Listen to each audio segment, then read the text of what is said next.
Okay, welcome to our second roundtable of our Stinkin' Puck Fantasy Hockey League. I'm your host, Hannah Couch, and I'm here with 4 of our players.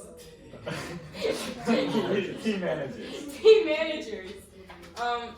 Jillian Moran of Slay All Day. Jonathan McLeod of Lenny's Legends. Lance, I forget your last name. I knew it, but I didn't know. Okay. So, should I just restart? Just keep going. Just run through it if you make mistakes. Latondra of Staying Alive, and Daniel Couch of Skill Stick Fail. And I have some questions. Okay. Yeah. What should we do for goalie points next season? Not move the goalie so hard when they get scored on. Mm-hmm. Yeah, I find the -2 can really set a player back a lot. I've seen I remember one time I was commenting to Daniel just wow, Vasilevsky lost 7.2 and he only played for half the game because Tampa lost 8-1 that day. He did give up 5 goals, but and he gave up only 5 goals. So he's negative so much and it really sets the team back. But personally, I think it should be -1 point. It still should be a penalty, just not that extreme. Yeah. any comments from those two? I personally don't mind the -2. You have good goalies, that's why. However, -2. I would adjust the overtime wins and losses. An overtime win perhaps could be 3 points and an overtime loss 2 points, something like that. As well as 3 extra points for a shutout. I would go down to maybe 1 point because a goalie with a shutout generally gets about 13 points, which I think is too many compared to a skater, though you might say a goalie is more valuable to a team in real hockey. However, 13 points compared to about 7 or 8 for a skater's top game seems to be a little out of balance, so I would bring down some of the points. If you want to go -1.5 or something like that, maybe. I have to crunch the numbers. I think personally, I've had this conversation with a couple other of the members of our league.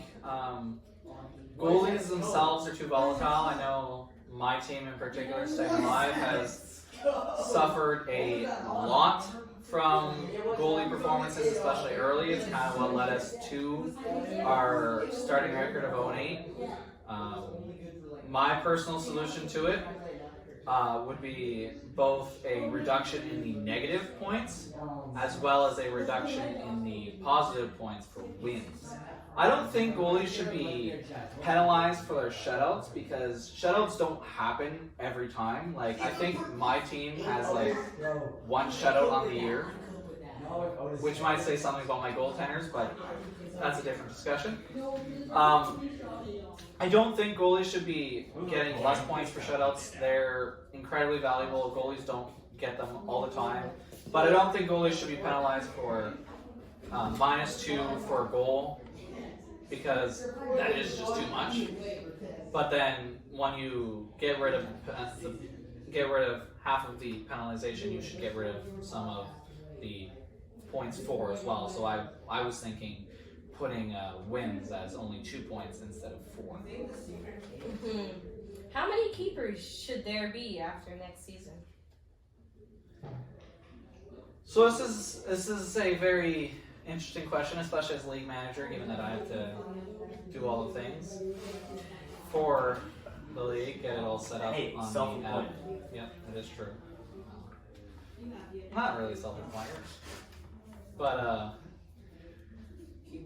it's a really good question. I've heard some people. We don't want a lot because if we want a lot, then we'll have one team or we'll have a couple teams that are just bad for years on end, and nobody likes that. Let's just answer the question. I would say... Well, it's not simple. It's just 3 and that's it. It's a lot more in depth. I would say maybe 4 or 5 at the most, but it also depends on if we want to change the amount of players that we're allowed on our teams in general, because we have talked about increasing the bench size, for example. So we don't know if we want to do that. I think probably 4 or 5 is a good number though for keepers. Yeah, I was thinking 5 originally when we were discussing this question, because then that way you get like you have variety. You can have like maybe like 2 forwards, 2 defensemen that like you want to keep, for example, and then you have like your good goalie, and like set like that, and then that way you don't really have to like pick and choose. Like, do I want 2 really good defensemen, or do I just want like 2 good forwards and like 1 good defenseman, maybe 1 goalie? That way you're given like the option like for variety of like who you want to keep on your team for next year. So we would be keeping goalies? We probably would. Yeah, because if you're just keeping players, then you could like probably select like which players like positions you want to keep. All right, here's my answer. We either go with 3 players, but they must be 1 forward, 1 defenseman, and 1 goalie. 3 keepers. Or, and this is not my preference, the other option would be 5 keepers, which would be left wing, center, right wing, 2 defensemen, and 1 goalie. That will 6. Propose 6. 6. Starting lineup. However, that will affect perhaps the way you draft. Thinking about who will be your keepers after the season. That is one of the whole points of the keeper season, is that it makes the draft a lot more interesting, because you're not just focusing on this season, you're focusing on seasons in the past, in the future as well. Like Connor Bedard, for example, will probably deserve a 2nd round pick this season, rather than skill stick drafting him at 2nd anyway. Yeah, and Jack you'll can have do a like, lot better. and you'll he's have done those players too that like, for example, like I drafted Dobson like 3rd round. I knew what he was capable of, but now other people also know what he's capable of. People didn't know that going into the draft, and they might want to target him like sooner on. When I maybe don't want to pick him as a 3rd round pick. I don't want to pick him later down because I have other guys in mind.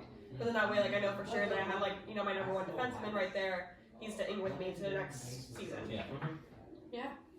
I don't like the idea of being forced to keep a goalie in case if you don't like either one of the goalies that you'd like to be set. You just gotta make sure you have a good goalie on your team. Well, I thought I did it.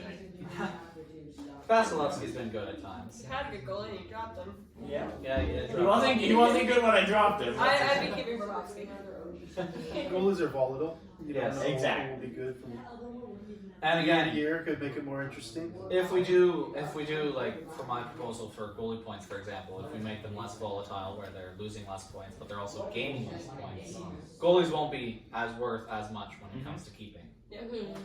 I think 4 or 5 is probably just a good number. I don't think you have to be set in a positions to get. I don't think you should necessarily have to keep 3 forwards, 2 defensemen, and a goalie or something like that. Obviously, we're not going to set anything here. This is just friendly discussion for fun. But yeah. What are your guys' thoughts on the fantasy implications from the NHL trade deadline? Well, I've had 2 players impacted by it. Chris Tanev was traded to the Dallas Stars from Calgary, and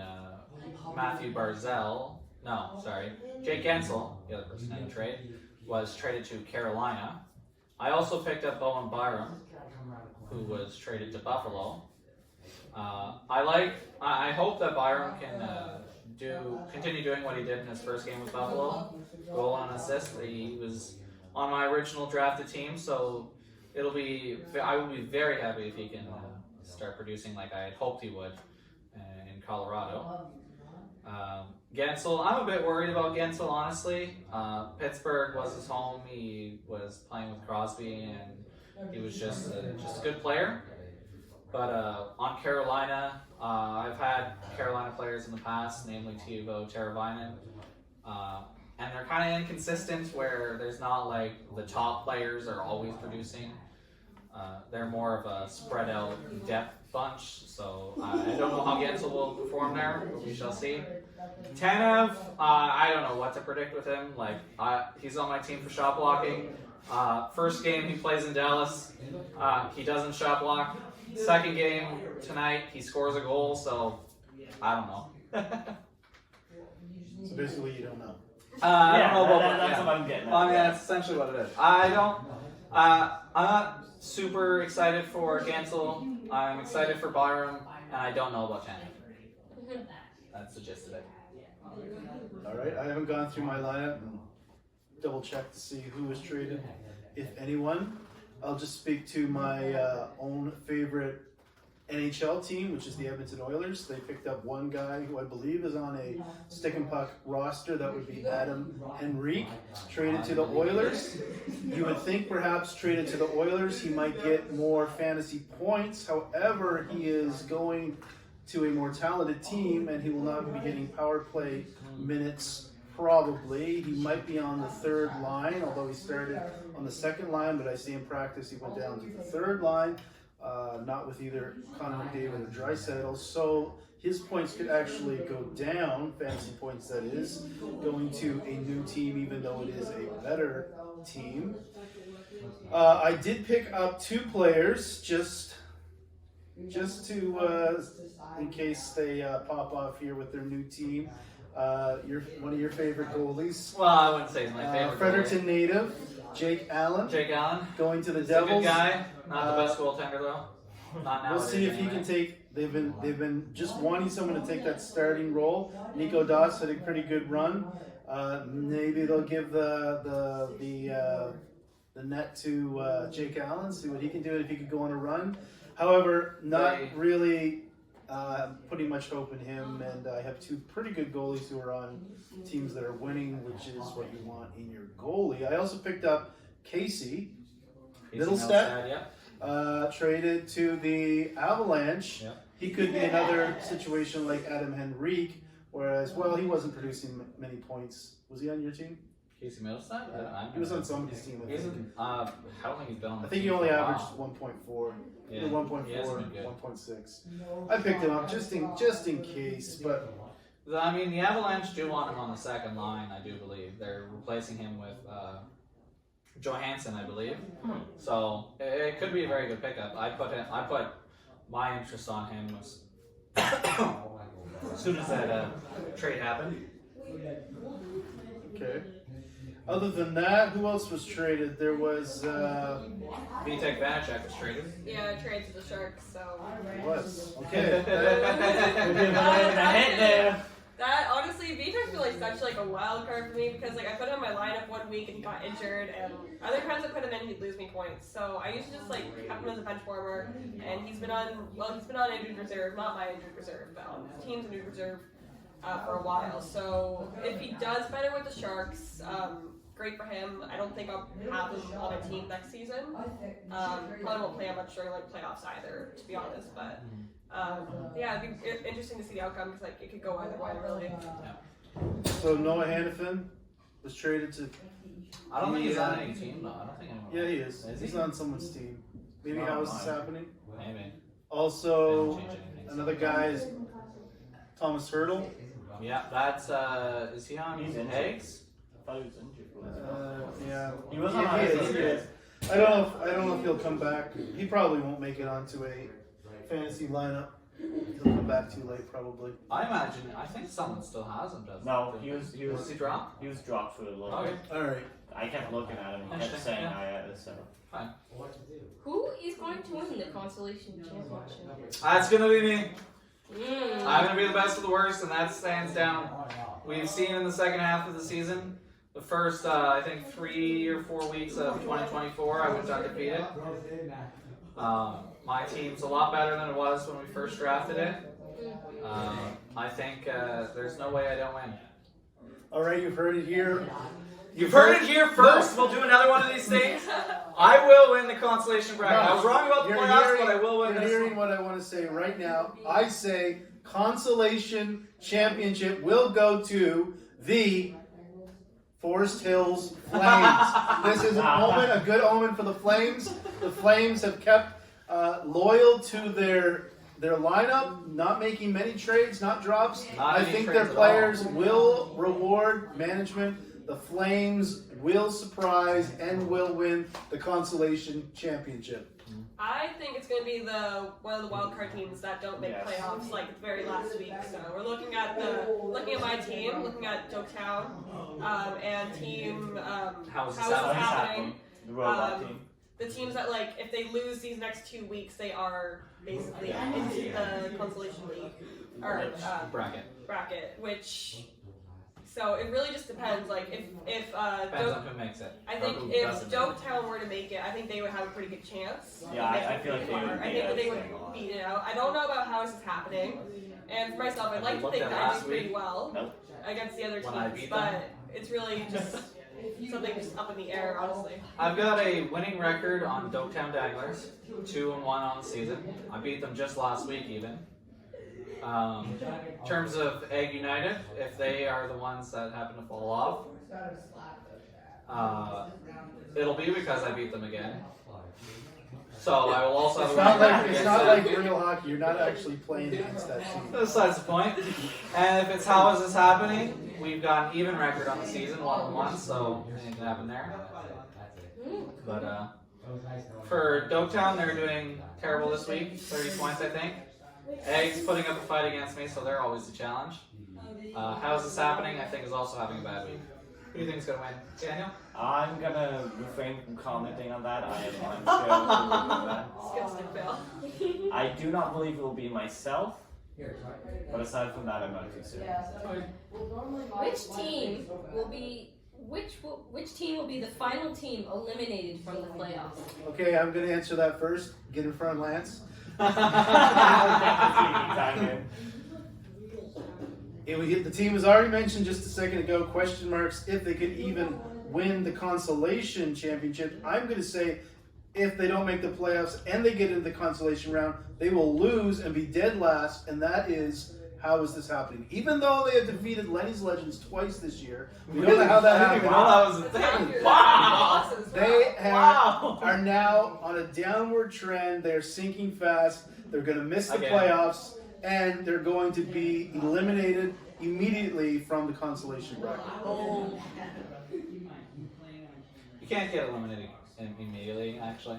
Well, they're going to be the worst team in the consolation. Yeah, they'll finish like last. They'll lose 3 straight. Yeah, I think just like the main concern is just like the lack of like team management really from How Is This Happening. As we know, like the team manager has made like no changes to his roster. He'll have injured guys like in this lineup, and his bench is perfectly healthy. He'll have guys that are playing more games on his bench than they're actually playing in his regular lineup, and that really hurts his score. So I think just like the lack of management from There's the team been manager. virtually no management. I tried to help The him. lack of management entirely. Yeah. I tried to help him at the beginning of the season. He took some of my advice and it helped him a little bit, but I gave up. And Captain has abandoned the ship. Yep. I gave up helping him and let him do his own thing with his own team, as he should. And well, he's done nothing with his own team. I think, to answer the question, I think Doketown will not make it to the finals. Ooh. If they lose the finals. You mean the playoffs. Sorry, I don't think Doketown will make it to the playoffs. I think they will be relegated to the consolation bracket. It's pretty simple. They're going to lose this week. They're, like 50 points behind, I think, or something like that. Something crazy. Right now, they're outside looking in on the playoffs, so they're not even in a playoff spot, while How Is This Happening is in a playoff spot. So even if How Is This Happening loses, if Doketown loses, they're just at the same place, and it'll all matter on next week. Where I think Doketown plays the Forest Hills Flames, I believe. I could be completely wrong. I don't know. But I think Doketown will not make it. This was probably going to take the longest. What do you think of the recent trades in the Stick and Puck fantasy hockey? I think I won them, just like usual. Yeah, I thought that Besser trade, I was like, Lance sent me that trade before, it was like, it wasn't processing right, and I was just looking at it just like, really? He's actually going to accept this? Because, He's the one who sent it to me. Yeah, and like, that also, like, mind-boggling, right? Because, like, you're only seeing, like, Lance trade away, like, first off, his team captain, Brock Besser. Yeah. And then you have like Jake Gensel getting sent over, and who else got sent over? Matthew Barzell. Matthew Barzell as well. Like two like pretty good players for like this team Two to have over it. 2 average. Yeah. 2.2, 2.3, And something like that. it just reminds me of like the trade that we saw with like McDavid, Pasta, and like Makar as well, where I'm just like, why is unbalanced. he doing this? Why is he giving up 2 However- players? Like, what is however, the benefit? The Anglers of have won that replacing trade more weeks than not. However, That's true. Lenny's is winning it this week, but it was like 3 or 4 weeks in a row. That's true. When it comes to the Barzell, Bester, and Cancel trade, I think the first week I did win it. It was pretty close though. Obviously, Gensel's still in the IR, and we don't know how he'll fare on Carolina. So we don't know if I've won it completely yet. This week, Barzell's been fine. I think he's been better than Bester this week so far, but they're kind of keeping at the same pace, more or less. The only reason why I made the trade is because Gensel was in there, and I was like, well, if I'm going to get a player like Besser in Barzell, plus another player that's like Besser in Gensel, obviously I'm going to make that trade. It's sad to see the captain go. We haven't named another captain, although we've thought about it, thought long and hard. Kaprizov and Hyman are top of mind. Rantanen's there as well, since he has been on the team the longest. Yeah, I think I won that trade. We will see what happens when Gensel comes back and in the weeks to come, especially if I end up facing Dopetown in the consolation bracket. But yeah. Well, one of the other trades was Tage Thompson for Patrick Kane, 1 for 1. And Braden Chen. Oh, 1 for 2. Braden Chen was soon dropped just because Tage Thompson had a terrible night on a 8-goal Buffalo game. Like Buffalo scored 8 goals and Tage Thompson didn't factor in on one of them. And so the trade was still there to be accepted. He's the one who sent it to me, so I was just like, I'm not going to chance getting Braden Chen removed from this, so I just sent the trade off, accepted it, got Kane. I think I've won it so far in terms of point-wise, but I don't think it's been too far off. I think it's been pretty close. Tage Thompson was doing well, although he's hurt currently. I haven't Yes. seen the latest update, but Yeah. he was scoring some goals the last few games. So we'll see. If we pull back the curtain a bit from the trade that didn't happen, we were offered Steven Stamkos from the Staying Alive Yep. club for Alex Martinez. Wishing I would have pulled the trigger on that one. I thought about it, but he was, I wanted to keep him as an extra defenseman, or to have, how many defensemen do we start? 5? 5, yeah. Yeah, 6 defensemen. Make sure I always had a good 6 defensemen, but, that was Is he injured? yeah, he's on our Oh, I'm so happy to do that. I heard that didn't go through. No, I tried shopping Steven Stamkos. I tried, keep in mind we're recording this at 1 o'clock. 119. 119.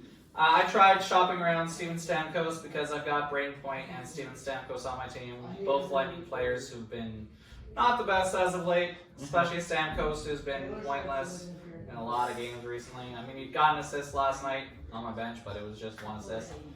But the biggest reason why I was trying to ship off one of my Lightning players, namely Stamkos, was because he just doesn't have a lot of games down the stretch. This week they're playing 2, so he's on my bench. Next week they play, I believe, 4. But the week after that they're back. No, next week they play 2, and then it's 4, and then it's 2 again. And so it's like, I kind of wanted a player that is roughly the same, but plays more games. No one bit though, so whatever. What about, are you all forgetting, The 6-person trade. What's your what was your thinking on that I- transaction? I'm not quite sure. I don't quite remember. It was a lot of it in my head was kind of for fun, just like make a trade. The week afterwards, I did win that trade the first week. Mariner and Tippett had pretty bad weeks. Montour did have a good week, but that was outweighed by Belikov. Belikov also had a pretty good week. Both of them posting over 10 points. So See how it goes. You also got Skinner, who you have dropped since. He had a good week, and then I dropped him. Why? Yeah, that's true. Because You picked he up, was doing bad. Skinner, I'll come to Daniel's defense here. He was like Thompson.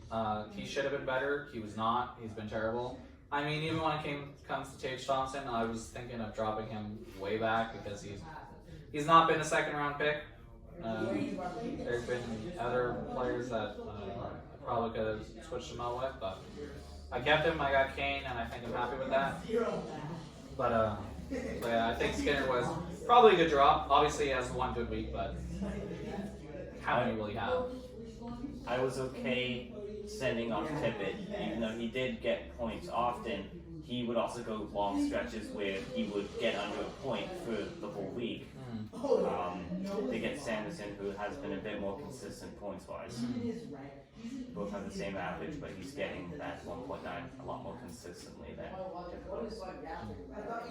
Any other thoughts? Does that include our stick and puck? Do you have any other fun questions that you want to ask us? Any questions at all? Okay, welcome to our second stick and puck hockey league round.